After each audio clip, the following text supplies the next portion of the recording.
Hi everyone. ಇವತ್ತಿನ ದಿನ vlog ಏನು ಗೊತ್ತಾ? ಒಂದು ನಿಮಿಷ, ಒಂದಿನ ತೋರಿಸ್ತೀನಿ. ಓಂ ಬೂಮ್ ಬೂಮ್ ಪುಷ್. ಇವತ್ತು ಬೆಳಿಗ್ಗೆನೇ ಅಡುಗೆ ಮಾಡ್ತಾಯಿದ್ದೆ. ಅಡುಗೆ ಮಾಡಬೇಕಾಗಿದ್ದರೆ ಫೋನ್ ಬರುತ್ತೆ. ಮೇಡಮ್ ನಿಮ್ಮದು ಅಮೆಝಾನಿಂದ ಪಾರ್ಸೆಲ್ ಇದೆ, ಬಂದು ತಗೊಳ್ಳಿ ಅಂತ ಅಂದರು. ಸೊ ಹೊರ್ಗಡೆ ಹೋಗ್ಬಿಟ್ಟು ತೊಗೊಳ್ತಾ ಇದ್ದೆ. ಯಾರಪ್ಪ ಅಮೆಝಾನ್ ಪಾರ್ಸೆಲ್ಲು, ನಾನಂತೂ ಏನೂ ಬುಕ್ ಮಾಡಲಿಲ್ಲಲ್ಲ ಅಂತ. ಆವಾಗ ನನಗೆ ಜ್ಞಾಪಕ ಬಂತು, ಸಹನಾ ನಿನ್ನ ಬರ್ಡೇಗೆ ಅಂತ ಇದು ಏನೋ ಕಳಿಸ್ತಾ ಇದ್ದೀನಿ, ಕೊರಿಯರಲ್ಲಿ ಬರುತ್ತೆ ನೋಡು ಅಂತ ಅಂದ್ಲು ನಮ್ಮ ತಂಗಿ. ನಮ್ಮ ತಂಗಿ ಬರ್ಡೇ ಗಿಫ್ಟು ಸರ್ಪ್ರೈಸ್ ಅಂತ ಗೊತ್ತಾಯ್ತು ಅವಾಗ. ತುಂಬ ಎಕ್ಸೈಟ್ಮೆಂಟ್ ಇತ್ತು. ಏನು ಕಳಿಸಿದ್ಯಾ ಏನು ಅಂದರೆ, ಬಂದಾಗ ನೋಡು, ಈ ಸರ್ಪ್ರೈಸ್ ಆಗಿರಲಿ, ಚೆನ್ನಾಗಿರುತ್ತೆ ಅಂತ ಹೇಳಿದ್ಲು. ಸೊ ಬಂದಾಗ ಇಸ್ಕೊಂಡೆ. ನೋಡಿದ್ರೆ ಇಷ್ಟು ದೊಡ್ಡ ಬಾಕ್ಸು. ಅಮ್ಮ, ಈ ಬಾಕ್ಸಲ್ಲಿ ಏನು ಅಂಥದ್ದು ಕಳಿಸಿದಾಳೆ, ಎಷ್ಟು ದೊಡ್ಡ ಪ್ಯಾಕೇಜಿಂಗ್ ಇದೆಯಲ್ಲ ಅಂತ ಅಂದ್ಕೊತಿದ್ದೆ. ಆವಾಗ ಓಪನ್ ಮಾಡೋಣ ಅಂತ ಅಂದ್ಕೊಳಕ್ಕಿಂತ ಮುಂಚೆ ಏನೇನಿರುತ್ತೆ ಅಂತ ಅಂದ್ಕೊತಿದ್ದೆ.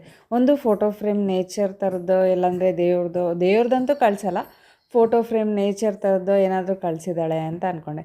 ಇಲ್ಲ ಅಂದರೆ ನಾನು ಪಾಪು ಫ್ಯಾಮಿಲಿ ಎಲ್ಲ ಇರೋ ಥರದ್ದು ಏನಾದರೂ ಕೊಲೇಜ್ ಮಾಡಿ ಫೋಟೋ ಫ್ರೇಮ್ ಕಳಿಸಿರ್ತಾಳೇನೋ ಅಂತ ಅಂದ್ಕೊಂಡೆ.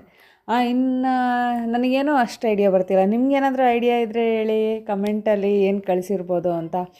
ಕ್ಯೂರಿಯಾಸಿಟಿಯಿಂದ ಓಪನ್ ಮಾಡ್ತಾಯಿದ್ದೀನಿ ಬಾಕ್ಸ್ನ. ನನಗಂತೂ ತಡೆಯೋಕ್ಕಾಗ್ತಾಯಿಲ್ಲ. ಓಪನ್ ಮಾಡಿದೆ. ಅಮ್ಮ, ನಾನು ಎಷ್ಟು ದಿನದಿಂದ ಅಂದ್ಕೊತಿದ್ನೋ ಅದನ್ನೇ ಕಳಿಸಿದ್ದಾಳೆ. ಡಿಜಿಟೆಕ್ ಅವ್ರದ್ದು ರಿಂಗ್ ಲೈಟ್ ಕಣ್ರಿ. ನಾನು ಎಷ್ಟು ದಿನದಿಂದ ಅಂದ್ಕೊತಿದ್ದೆ, ನಾನೇ ತಗೋಬೇಕು ಅಂತ ಅಂದ್ಕೊತಿದ್ದೆ. ಅವಳು ಕಳಿಸಿದ್ಲು. ಅದ್ರ ಜೊತೆಗೆ ಮೈಕ್ ಕೂಡ ಇತ್ತು, ಯೂಸ್ ಆಗುತ್ತೆ ನನಗೆ ಏನಕ್ಕಾದರೂ ವೀಡಿಯೋಸ್ ಮಾಡೋದಕ್ಕೆ ಅಂತ ಅಂದ್ಕೊಂಡು ಕಳಿಸಿದ್ದಾಳೆ. ನಂಗೆ ತುಂಬ ಅಂದರೆ ತುಂಬ ಖುಷಿ ಆಗ್ತಾಯಿದೆ. Thank you Sushmita. Love you lot. ಅದಕ್ಕೆ ನೋಡಿ, ತಂಗಿ ಅನ್ನೋರು ಇರಬೇಕು. ಅಕ್ಕನ ಕೋರಿಕೆಗಳೆಲ್ಲ ಗೊತ್ತಾಗುತ್ತೆ ಅವ್ರಿಗೆ. ಅಯ್ಯೋ, ನನಗಂತೂ ಫುಲ್ ಖುಷಿ ಆಗ್ತಿದೆ. ಅವಳಿದ್ದಿದ್ರೆ ಕುಣಿದಾಡ್ಬಿಡ್ತಿದ್ದೆ. ನನ್ನನ್ನು ನೋಡಿ ಇವಾಗ ನಾನು ಸೆಟ್ ಮಾಡ್ತಾಯಿದ್ದೀನಿ. ಒಂದು ನಿಮಿಷನೂ ಬೇರೆ ಕೆಲಸಗಳು ನೋಡ್ತಾ ಇಲ್ಲ, ಅದನ್ನೇ ನೋಡಿಕೊಂಡು ಎಲ್ಲ ಫುಲ್ ಸೆಟ್ ಮಾಡಿ ಅದ್ರ ಜೊತೆ ಇದು ನನ್ನನ್ನಂತೂ ಹಿಡಿಯೋಕ್ಕಾಗ್ತಾಯಿಲ್ಲ.